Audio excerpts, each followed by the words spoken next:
बिस्मिल्लाहिर्रहमानिर्रहीम। मैं मोहम्मद रमज़ान कादरी और आप देख रहे हैं वतन टीवी। मैं मौजूद हूँ बिहारी सिटी में और हमारे पास मौजूद है डॉक्टर आयशा, फील्ड में निकले हुए हैं जी। अस्सलाम वालेकुम मैम। मैम कैसे हैं आप, खैरियत से हैं?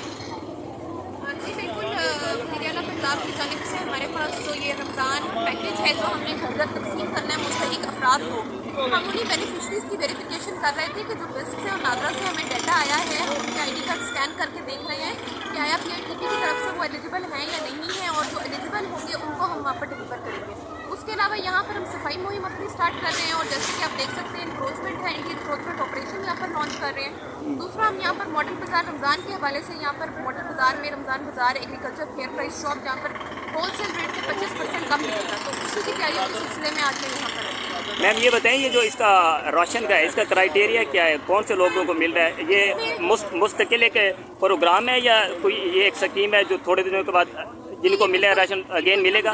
रमज़ान के ही स्पेसिफिकली सिर्फ रमज़ान के लिए ये है हमारे पास, और जो हमारे मुस्तहिक अफराद हैं बेनज़ीर इनकम सपोर्ट से रजिस्टर्ड या PCP पुअर सिटीजन पोर्टल से रजिस्टर्ड या नादरा से रजिस्टर्ड, तो हमारे पास तमाम मुस्तहिक अफराद की लिस्ट आई हुई है।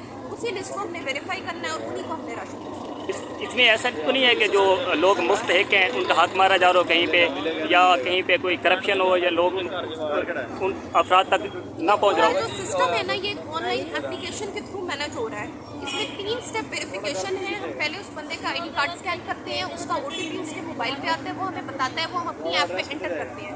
फिर हम स्कैन करते हैं उस बैग को जिसके ऊपर QR कोड लगा हुआ है। फिर हम उस घर और उस बेनिफिशरी की तस्वीर लेते हैं जिसकी location direct PITP CM office तक जाती है। तो करप्शन की इसमें गुंजाइश कोई है ही नहीं, क्योंकि ये सब कुछ ऑनलाइन है और हर चीज़ ट्रांसपेरेंट चल रही है। ऐसे घराने, ऐसी फैमिलीज जो मुस्तहिक हों लेकिन उनको उनका नेम ना आया हो, उनको राशन ना मिला हो, वो लोग क्या करें, कहाँ पे अप्लाई करें, क्या तरीका, क्या प्रोसेस है? में अभी हमारे पास नहीं आया है, लेकिन एक मास्टर यूज़र भी आ रहा है। इसका बेसिक मकसद यही होगा कि अगर कोई लिस्ट में स्किप हो गया है तो वो हमारे पास आकर उसको स्कैन करवा सकते हैं। मैनुअली हम उनको एंटर करके कोशिश पूरी होगी कि जितने मुस्तहिक हैं उनको 100% हम हमारी जितनी सलाहियतें हैं उनके मुताबिक डिलीवर कर सकें। Thank you so much ma'am, बहुत शुक्रिया। तुसा दसो भाई, जेह्ड़ा राशन इत्थे तकसीम होंदा पिया है ते मसला ये कि काफ़ी गारियां पे उन्होंने नहीं मिला, ओदी वजह की है? हुकूमत को डाटा कोई नहीं, मसला क्या है दिया? हुकूमत नादरा को सही डाटा नहीं लिया, वक्त सिर डाटा लिया ने जेंदे 100% लोग हैं जेड़े ने इस चीज़ दे मुस्तहिक ही नहीं जी हाँ, वो लै रहे हैं, जेड़े मुस्तहिक इन लोग धक्के खा के वापस जा रहे हैं। यानी कि जिन्होंने लोगों का गुजारा ऑलरेडी होंदा भी है उन्होंने मिल गया उन्होंने मिल ते जेह्ड़े गरीब लोग हैं बे इस महंगाई के दौर च उत्तों माह रमज़ान ही है पिया ते आटे की कीमत कम 5,000 के बराबर है भाई, और लोग बड़े हैंड टू माउथ हैं।